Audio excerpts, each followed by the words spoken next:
That's it for us tonight. Tune in every night at 8 p.m. to the show that is the sworn, and we mean it, enemy of lying, pomposity, smugness, and especially groupthink. Well, good night from Washington. Sean Hannity awaits in New York for your viewing pleasure. You have a board that tells how much time you've gone over in the year? We just handed you like 11 seconds. I can't believe I'm doing this. Is it masochism? Why am I doing this? This is like fake math, like fake news. It's just not true. I'm not a math major. I'll agree. All right, Tucker. Great show as always. Thank you, Sean. Welcome to Hannity. We have more news to get to tonight than it's possible to get in an hour. I'll start with a serious note as we get back from vacation and Labor Day. The future of the country is at stake. Nothing that big. 63 days. It's all in your hands. A decision that could not be any more stark. America's at a crossroads right now. We'll explain all this tonight.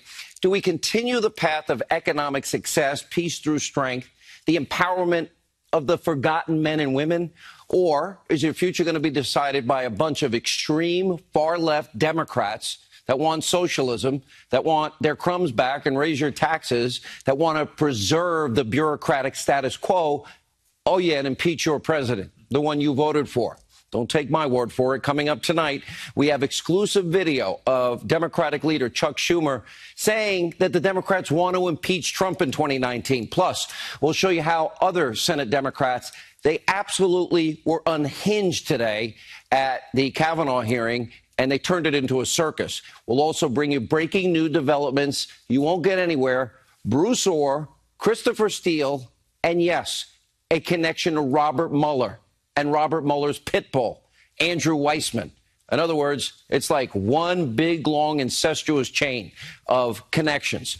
And later we have a story that will make your blood boil. Infamous social justice warrior Colin Kaepernick is now the brand new face of a Nike ad campaign. So sit tight, buckle up. It's time for tonight's breaking news opening monologue. It's one of the most important decisions that a sitting president can make, and that is the nomination of a U.S. Supreme Court justice that can shape this country for generations and decades to come. And Senate hearings for Judge Kavanaugh are now underway. He is a strong constitutional candidate, an originalist, a long, serious, intellectual track record as a federal judge. He deserves a deliberate, robust hearing, but sadly, as we predicted on this show, Senate Democrats, they are making a mockery out of what is a very important process. In what is a coordinated show of political grandstanding, Democrats tried and failed to stall the hearing just seconds into the Senate Judiciary Committee Chairman Grassley's opening statement. We've got the videotape, and it gets worse. Take a look. I welcome everyone to this confirmation hearing on the nomination of Mr. Chairman. Brett Kavanaugh. Mr. Chairman. To serve as Associate Justice. Mr. Chairman, I'd like to be recognized for a question before we proceed. Regular order, Chairman. Mr. Chairman, I'd like to be recognized to ask a question before we proceed. The committee received just last night, less than 15 hours ago, 42,000 pages of documents that we have not had an opportunity to review or read or analyze. You're out of order. I'll proceed. We cannot possibly move forward, Mr. Chairman. I extend a very warm welcome to Judge Kavanaugh. We have not been given an opportunity to have a meaningful hearing on this nominee. Their two daughters. Mr. Chairman, I agree with my colleague, Senator Harris. Mr. Chairman, we received 42,000 documents that we haven't been able to review last night, and we believe this hearing should be postponed. I know this is an exciting day for all of you here, Mr. Chairman, and you're rightly proud of Chairman, if we cannot be recognized, I move to adjourn. The American people. Mr. Chairman, I move to adjourn. Directly from Judge Kavanaugh later this afternoon. Mr. Chairman, I move to adjourn. Now, this is what happened. 44 interruptions from Democrats, and make no mistake, as NBC News reports, this was all a coordinated effort from the Democrats. It has nothing to do with document requests. In an effort to be transparent, hundreds of thousands of Kavanaugh-related documents have all been provided to the Senate for review. Now, more than double the amount that was provided during the confirmation of Justice Elena Kagan. In fact, National Review pointed out more documents have been provided than the last 5 nominees to the Supreme Court combined. And still, these coordinated attempts to disrupt this hearing were bolstered by the Democrats' friends protesting in the audience. It was all staged. Even NBC News recognized that. Take a look. Mr. Chairman, I therefore move to adjourn this hearing. Okay. This is a mockery and a travesty of justice. This is a travesty of justice. We will not go back. Cancel Brett Kavanaugh. Adjourn the hearing.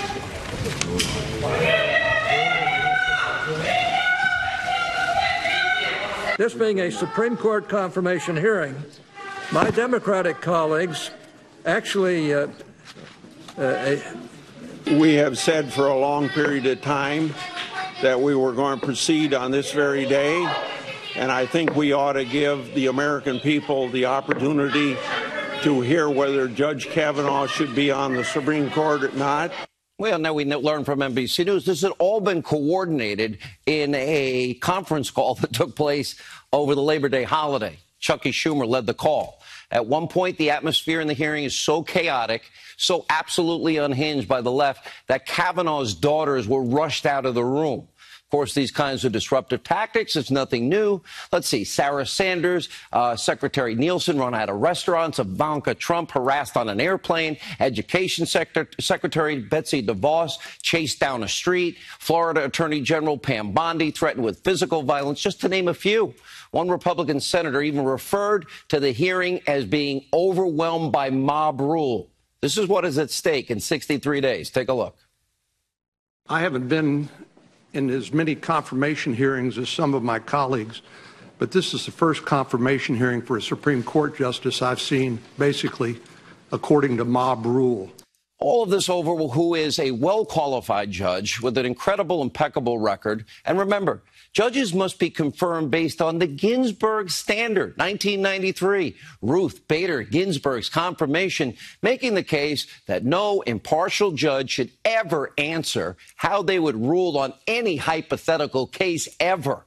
And instead, justices must be confirmed based on their merit, their background, their experience, and their education. Sadly, that's not going to stop the left's obstruction. Remember, Democrats, remember everything they did to obstruct a guy by the name of Robert Bork, nominated by Ronald Reagan.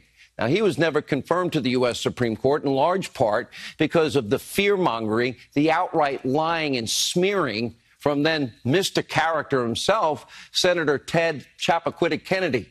Remember the Chappaquiddick case? You might remember this.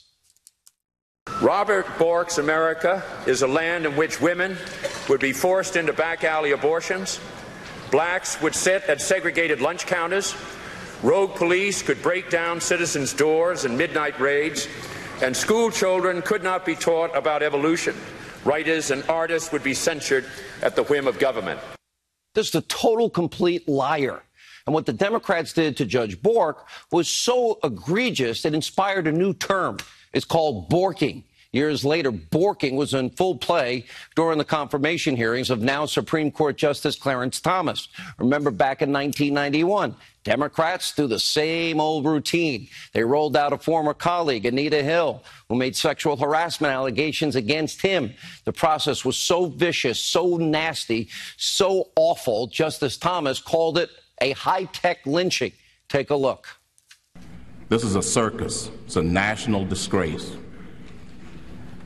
And from my standpoint, as a black American, as far as I'm concerned, it is a high-tech lynching for uppity blacks who in any way deign to think for themselves, to do for themselves, to have different ideas. And it is a message that unless you kowtow to an old order, this is what will happen to you. You will be lynched, destroyed, caricatured by a committee of the U.S. Senate rather than hung from a tree. Wow. As we speak, the Democrats' all-out effort to bork Judge Kavanaugh, it's now in full swing.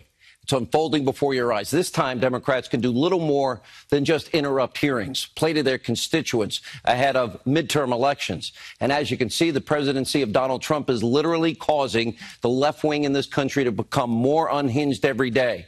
All common decency thrown to the wind, kids escorted from the hearing, and Democrats desperately trying to get back their power. This was all orchestrated Now, we have warned you many times obstructing the confirmation of Judge Kavanaugh is only one part of their agenda. Should they get back power in 63 days? They want open borders, eliminate ICE. They want to raise your taxes. They want their crumbs back. They want an end to all the investigations into their friends with the biggest abuse of power in our history, the deep state. They want to impeach the president. They want to keep Obamacare.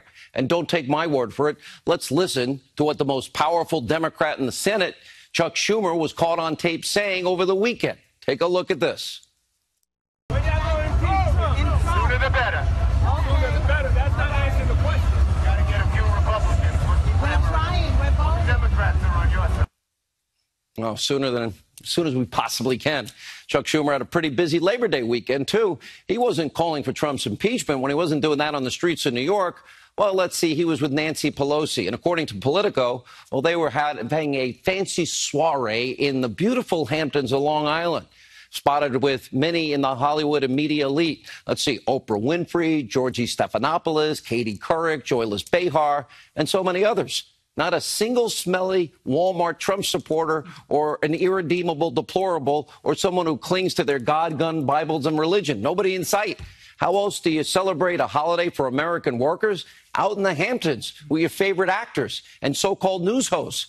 I guess my invitation got lost in the mail. But in all seriousness, it just shows how incestuous members of the mainstream media, Hollywood, the Democrats really are. And let it be a clear warning. Democrats don't have any positive agenda to improve the lives for you, the American people, we smelly Walmart people. In less than 2 years, President Trump has ushered in a new era of success. Look at the side of your screen. 4 million new jobs, 4 million people off of food stamps, thousands of new manufacturing jobs, hundreds of thousands, jobs Obama said would never come back. Unemployment claims a 50-year low. But Pelosi, Schumer, every Democrat running for office in November, they want to risk it all because of their overwhelming hatred of the president and their desire for power. This obsessive desire to see Trump fail, shared by so many of their friends in news and the mainstream media, clearly acting as the propaganda arm of the Democratic Party. We have shown you for months the media goes from crisis to crisis to crisis in what is their effort to take down the president you all elected. That is succeeding. You might remember some of these moments. Take a look. Is there a difference if the president said, hole or house? Do you think these countries are holes? Donald Trump has turned the Oval Office into a hole. Holders built this country 110 years ago. In addition to the president's comments yesterday, a few more. Whole countries. Hole. Hole. Hole. Hole. Hole.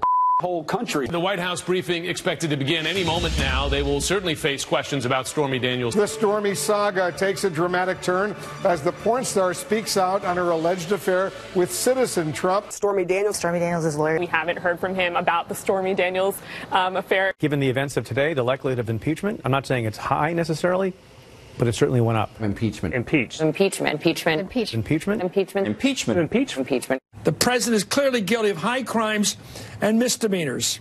He should resign his office or be impeached. Tonight, we even have more obsessive coverage to bring you. A brand new book, Bob Woodward, filled with, let's see, speculation, rumors, hearsay, apparently hundreds of anonymous people, painting the Trump presidency in a very negative light. Many are flat out denying the claims made in the book. Let's see, including Defense Secretary Mattis, the Chief of Staff, John Kelly. Let's see, 8 stars between them. John Dowd, the attorney for the president, and many others. The mainstream media can't get enough. Obsession to obsession to issue to issue to issue, but never focus on success at all. Bob Woodward's book, it's called Fear, Trump in the White House, paints a disturbing picture. Legendary journalist Bob Woodward's new book about President Trump. Bob Woodward's new book. Bob Woodward. Bob Woodward. Bob Woodward. Bob Woodward. It's a Bob Woodward book. Woodward book, Bob Woodward, Bob Woodward. Explosive new details about the Trump new White House today, uncovered by veteran journalist Bob Woodward. Widely anticipated book, the product of Bob Woodward. Woodward's book. Bob Woodward. Bob Woodward. Bob Woodward. Bob Woodward's book. Woodward. Woodward's book. Woodward. More on that blockbuster new reporting from Bob Woodward. Bob Woodward's new book. And while the abusively biased, predictable, crisis to crisis to crisis media runs with wall-to-wall coverage of a book filled with salacious rumors, anonymous sources, they're totally ignoring what is one of the biggest scandals in American political history, the biggest abuse of power. Tonight, the plot thickens around Bruce Orr and his efforts to spread Christopher Steele's Clinton bought and paid for phony, dirty Russian dossier throughout the entire highest levels of our government and lying to you, the American people. Catherine Herridge reporting not only did Orr maintain a close relationship with Steele, but he also fed Steele's dossier. Let's see, to Andrew Weissmann. Remember, Weissmann is Robert Mueller's top deputy. The New York Times called him Robert Mueller's pit bull, if you recall. And in the case against Anderson Accounting, remember Weissmann's aggressive prosecution tactics, tens of thousands of your fellow Americans lost their jobs. A conviction overturned 9-0. It's hard to lose 9-0 in a Supreme Court. Weissmann responsible for the imprisonment of 4 Merrill Lynch executives for a year. Oh, that was overturned, too, by the Fifth Circuit Court of Appeals. He was excoriated by a judge for withholding exculpatory evidence. And you have Bruce Orr, once the 4th highest ranking official in the DOJ, feeding the dirty Russian dossier to the man that would then go on to be Mueller's pit bull. And remember the exchanges between Steele and Orr. Oh, I'm afraid. What if we're exposed? I hope the firewalls hold. Oh, and yeah, did the special counsel get your messages? So was Andrew Weissmann colluding? Was he conspiring? Why didn't Robert Mueller tell the American people about the contacts with Orr and Christopher Steele? And why did we have to figure it out? Catherine Herridge did. And we also know that a recently unearthed handwritten note from Orr, written 2 weeks after the election, let's see, listed Peter Strzok and Lisa Page, another FBI agent. The note reads, no prosecution yet. Push the case ahead on M, which is Manafort. Go back to Chris, which is Steele. And that's what they believe all of this means. Manafort is M. Christopher Steele is Christopher Steele, at the center of the entire government case against what we're unfolding here. Well, of course, you know, taxes and et cetera. Finally tonight, there is one sign the Mueller investigation could be drawing to a close. We'll talk to Jay Sekulow. According to a report from the New York Times, the special counsel will accept written answers from President Trump to some questions surrounding the Russia probe. We're going to ask President Trump's attorney, Jay Sekulow, about that in a few minutes. But first, joining us now, it is now the #1 best-selling book in the country, The Russian Hoax, the illicit scheme to clear Hillary Clinton and frame Donald Trump. Fox News legal analyst Greg Jarrett and Fox News contributor Sarah Carter. Welcome, both of you. I want to get to the Mueller issue. Let's start with the latest news. So Christopher Steele and Bruce Orr are communicating some 70 communications, Sarah, between the two of them. That's right. We have the fear of Steele that he's going to be exposed, the desire to keep the firewalls up.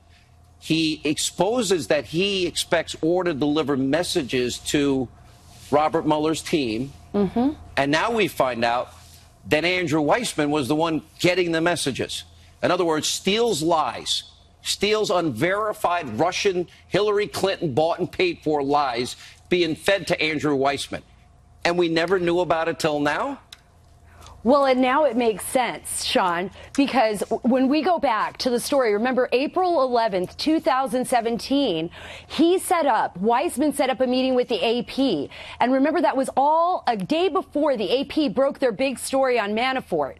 And because of that meeting, the FBI actually reported that problem to the DOJ and said, Andrew Weissmann set up a meeting with the AP to share information against our wishes, and we're afraid he's going to tear down our case.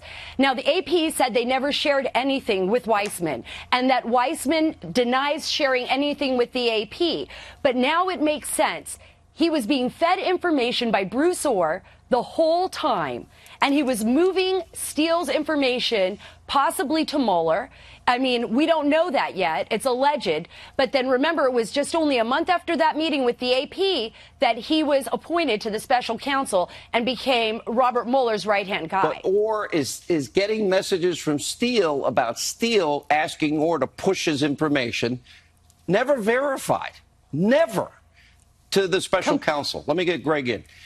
Andrew Weissmann. Weissmann Weissman is like the detective who frames a suspect, then appoints himself the investigator to determine whether the suspect he framed committed crimes. That's Andrew Weissman. What about Robert Mueller? How can you ever trust a Mueller investigation that appoints a guy, loses 9-0 in the Supreme Court, excoriated by a judge withholding exculpatory evidence, puts innocent people in jail? You know, that's overturned. 9-0 Supreme Court, Fifth Circuit Court of Appeals.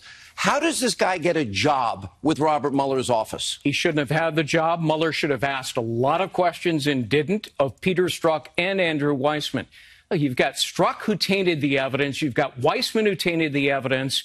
You've got a team of partisans appointed by Mueller who refused to recuse himself, not to mention his boss, who has a disqualifying conflict of interest. This is the most corrupt and tainted investigation of my lifetime, and I'm 63 years old, and it probably goes beyond my lifetime. Sarah has a much longer career ahead of herself. Let me ask you, but Mueller, let me ask this. Mueller said, New York Times breaking report tonight, that he might accept written answers. Let me go to Greg on the legal side of it first.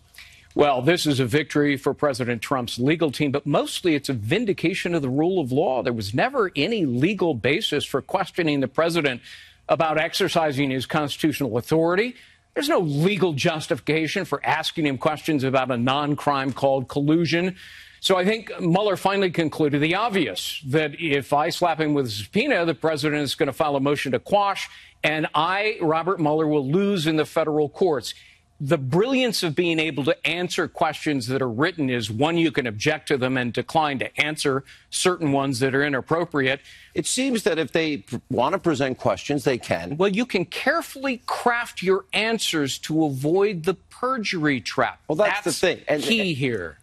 Would you recommend he does it? That the president and his legal team answer this? I would answer the first question about so-called collusion as, I don't know anything about collaborating with Russians. I don't think they should do anything for the Mueller team.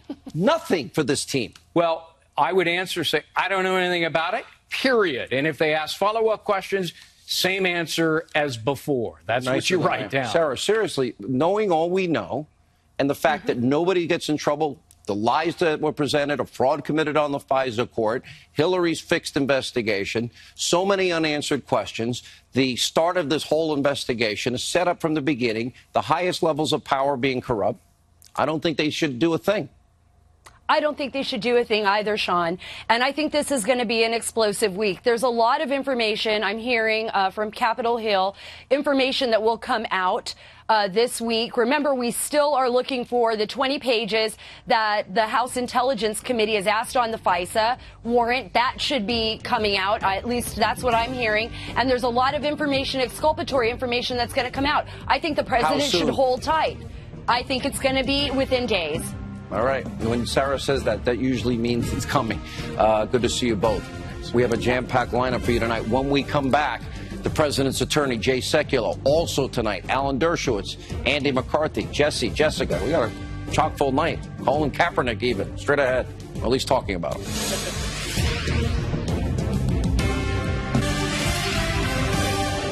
The antidote to our problems in this country when it comes to judges and politics is not to deny you a place on the Supreme Court. This is exactly where you need to be. This is exactly the time you need to be there. And I am telling President Trump, you do some things that drive me crazy. You do some great things. You have never done anything better, in my view, than to pick Gorsuch and Kavanaugh, because you had an opportunity to put well-qualified conservatives on the court, men steeped in the rule of law, who will apply analysis, not politics, to their decision-making, and you knocked it out of the park into my friends on the other side. You can't lose the election and pick judges. If you want to pick judges, you better win. Oh, Obama used to tell us that. Lindsey Graham hammering Senate Democrats for their outrageous behavior at today's hearing. Also breaking tonight, the New York Times reporting Robert Mueller will accept some written answers from the president. Does this mean the investigation is going to come to an end ever? Finally, nearly 500 days. Here to weigh in on all of this is the president's attorney, also the chief counsel for the American Center for Law and Justice, Jay Sekulow, who has done legal work for me in the past, and we actually broke bread together. And met and talked once about sports. Good to see you. How are you? Let's start with you, Sean. Good. You've argued before the Supreme Court personally, what, 12 times? Yep. The ACLJ 20 times? Yep. And you won most of your cases, right? We've been very fortunate, very blessed in that regard. You don't win them all, but we've won an overwhelming majority. And if you include the others you mentioned, we've had a number of cases that have been summarily reversed. We've had a good track record. But look, I've also won these cases. Some of them we've won unanimously, a number of them unanimously. It depends on the nature of the case. But I got to tell you something. The president has made two fantastic picks. Neil Gorsuch, tremendous judge, now justice. Brett Kavanaugh, who I've known for a long time, is brilliant. He's been a great judge. And if you want to know anything about Brett Kavanaugh, read his 312 opinions. That may be a good way to start. So you saw theatrics today in the Senate, but at the end of the day, guess what happens? Judge Kavanaugh becomes Justice Kavanaugh and is confirmed to the Supreme Court of the United States. And the president gave a great selection with both of these justices. I mean, and reshaping the court literally for decades with a conservative judicial philosophy. Lindsey Graham said it, elections in that context have consequences. And here the selection of Brett Kavanaugh is, I think, is probably the most qualified really sad judge out there for this position. That the orchestration that went on today, those two young girls that went into the courtroom, that they had to watch their dad go through that process. Nearly said it. I was really careful. All right, let me move on. But Brett Kavanaugh's opening statement, though, Sean, I thought Brett Kavanaugh's opening statement and what the president tweeted out about what was going on in the Senate kind of summed it all up. Are these senators really going to tangle with Brett Kavanaugh? Because let me tell you who wins that one. Brett Kavanaugh. Is that? I think it's a fait accompli. It's interesting to watch. New York Times headline: Mueller will accept some written answers for Trump. It's been a number of weeks since you and your legal team responded to the special counsel. Some were wondering if there's going to be a fight, whether they would subpoena the president. May still happen. Tell us what you can about what this means. I know there's only so much you can say. Yeah, and I've got to be obviously very careful. So let me tell you this. We have an ongoing dialogue with the Office of Special Counsel. Myself and our colleagues have continued an ongoing dialogue. That dialogue continues. I'm not going to discuss the contents of what has been agreed to or not agreed to, but I will tell you this. I'm not concerned about the President of the United States responding if we decide to accept the proposition of responding to written questions, responding to questions about Russia and interference with the election. The president's committed. There's no crime here. There's no underlying crime that the president was involved in. I'm not concerned about where that goes. Look, I mean, if they ask questions and we think they're appropriate, we would respond. Again, we haven't even responded to the special counsel's but the White House counsel response to our letter. But it's the White House counsel spent 30 hours testifying before, which to me is mind blowing. But it seems to me that if, in fact, Don McGahn gave him 30 hours, and if the president were to go in and say one thing contradictory to what McGahn said, that then sets him up for a perjury trap. And every lawyer... Well, you're jumping way ahead of the discussion to go to what happens if there was an interview or not an interview. But what you said is very important. This White House has been the most transparent in history when it comes to investigations or inquiries like this. You mentioned Don McGahn's 30 hours of testimony. There's been 30 other witnesses that the White House put forward to testify. There's been over 1.4 million pages of documents that have gone forward. So the idea that the special counsel has not been given access to information, I think they would be readily admit that this has been a transparent investigation and a transparent inquiry. There's all this media spin going on about what was said or what wasn't said. But let me tell you this. The President of the United States authorized his legal team, both his White House counsel and his private lawyers, to engage this in a transparent basis, and that's been done. This does need to come to an end. I mean, I think everybody in the country wants this to come to an end. I don't give dates and times. It needs to happen sooner rather than later. But look, at the end of the day, as I said, it's a process of negotiation. It's ongoing. I'm not going to disclose the nature of that. But there's been a lot of speculation in the media today. I will tell you this much. Look at what has happened so far and what the number of documents and the number of witnesses that have gone forward. Do we have to worry about what John Dowd has said publicly on this network, or say what we reported about Andrew Weissman and back channel information from Christopher Steele and text messages and communications that show that, in fact, Christopher Steele was trying to funnel information to the special counsel?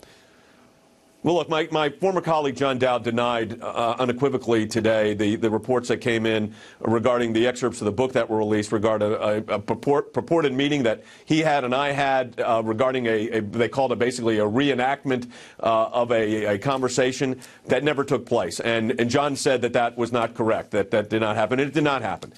With regard to the other issues you brought up, the irregularities in this inquiry from the outset, including the beginning of it, which is the dossier issue, which starts the whole thing, of course that's an issue. I can give you a whole list. We don't have the time to go through that again. Yeah. But look, all of that's relevant to the nature and the scope of this inquiry, and it's just resolution. At the end of the day, as I said, I am convinced that we're going to get it there. We're going to end this soon, but I don't give dates. But I will tell you this, I'm not worried about questions on Russia. Okay, Jay Sekulow. It'll be interesting to see if this becomes, if you will, James Comey 2, weeks before an election. Thanks for being with us. When we come back, powerful analysis, Alan Dershowitz, Andy McCarthy, and the latest, Colin Kaepernick, now the face of Nike. Just do it? Let's remind you about Colin Kaepernick. Jesse and Jessica, straight ahead.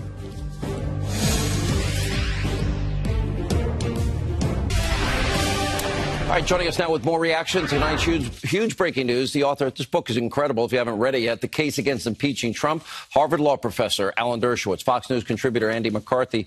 Mueller will accept some written answers from Trump. Professor Dershowitz. Well, I think it's an attempt to achieve a compromise. The written answers will be vetted by his lawyers, and President Trump is not going to be allowed to just go off on a tangent and state his opinions on the state of the world. He's going to be answering yes, no, I don't remember, and lawyer-like answers. That seems like a perfectly reasonable resolution. But if they ask him, even in writing, what was your motive when you fired Comey, he has every right to say, none of your business, executive privilege, Article 2, right. You have no right to probe my state of mind when I engage in a constitutionally protected act. The idea that we try and criminalize thoughts has always bothered me, whether it be hate crimes legislation. In the case of James Byrd, that became a big issue in 2000. George Bush supported the death penalty for the people that committed that evil atrocity. But people said, well, they didn't support the hate crimes legislation. It didn't make sense to me. Andy, is it a bad idea or a good compromise for the White House to give written answers? Most lawyers have been saying anything else is a perjury trap. And this, some say, could even be a perjury trap. Well, Sean, it could be, but the president has very good lawyers, and what Professor Dershowitz has just laid out is about as good advice as there could be. The answer to the questions from an inferior executive official about what the chief executive's motivation was in carrying out his constitutional prerogatives is Article 2. If that's the answers that the president gives, then I don't really see the jeopardy for him. So what is the point if Don McGahn gives 30 hours to the special counsel? And I think this is the point Rudy made, that the media was all over, Professor. Truth is not necessarily the truth. But if there's a contradiction or a different recollection, then the special counsel will be the one that decides what the truth is. And we kind of know that the team that they put together is kind of predisposed to hating Trump. They probably would believe Don McGahn, no matter what was said. There isn't a single experienced criminal lawyer who wouldn't agree with the thrust of what Giuliani said. They would have put it differently, but they would have said the same thing. That is, even if you say something that is absolutely the truth and you pass a lie detector test and you get some sleazy, flipped witness who's been threatened with his family going to jail unless he composes or sings, nonetheless, you can be charged with lying if they have one witness who contradicts what you said. And that's why when he said the truth isn't the truth, that's essentially what he meant. And every criminal defense lawyer and prosecutor who's honest and experienced will tell you the same thing. That's why people don't go and speak to prosecutors. Ask Martha Stewart what happened when she did. Such a good point. Andy, this is a sad commentary because my family was law enforcement. My mom was a prison guard, many New York City cops, 2 guys were deity. They made the FBI. But I have FBI friends of mine that say, never talk to the FBI. And I'm like, why not? Why would I'd want to help them? That would be my natural instinct. If you ever do and you say something that turns out to be wrong, bad recollection, Look at General Flynn. Look at Papadopoulos. It's like Professor Dershowitz has always said, we're criminalizing political differences. Sometimes you don't honestly remember something, and you can now be charged with a crime of lying to the FBI. So my friends in the FBI tell me, never talk to the FBI. That's ridiculous to me that we now live in that circumstance. Well, Sean, I think that in still 99% of the cases, cooperating with the FBI is a perfectly fine idea. What you have here is a case where not only because you have an impeachment overlay, but just the nature of the investigation, the politics has really overwhelmed the law, and it makes it a very eccentric, different kind of case. Professor, your answer to that question. Okay, if you want to cooperate with the FBI, do it through your lawyer. Do not speak to them directly. Tell your lawyer what you think, then your lawyer can honestly relate what you told him to the FBI. That avoids any possibility Don't you think of it's perjury sad, Professor, or lying though, to the that FBI. we're at that point? It's sad to me. We shouldn't have a statute like 1001 that makes it a crime for anybody to lie to the FBI. You should have to swear under oath on a Bible before you can be charged with perjury, because the vast majority of Americans don't know that. Don't know that if you tell a traffic cop in some states, oh, I was speeding because my wife's pregnant, or I was taking my kid back from a soccer game, and it isn't true, you've committed a crime. The oath is very important, and it should be a prerequisite for perjury. I think that's well said. Andy, you seem to disagree. See, Sean, it's... Yeah. There's no problem cooperating with the FBI as long as your lawyer is Alan Dershowitz. Listen, but my instinct is to help the FBI. 99% of them protect and serve us. All right, good to see you both. When we come back, a Hannity monologue. Nike makes Colin Kaepernick the new face of the company. Tommy Lahren asked people in California what they think. Also reaction, Jesse, Jessica, whose world? We'll find out straight ahead.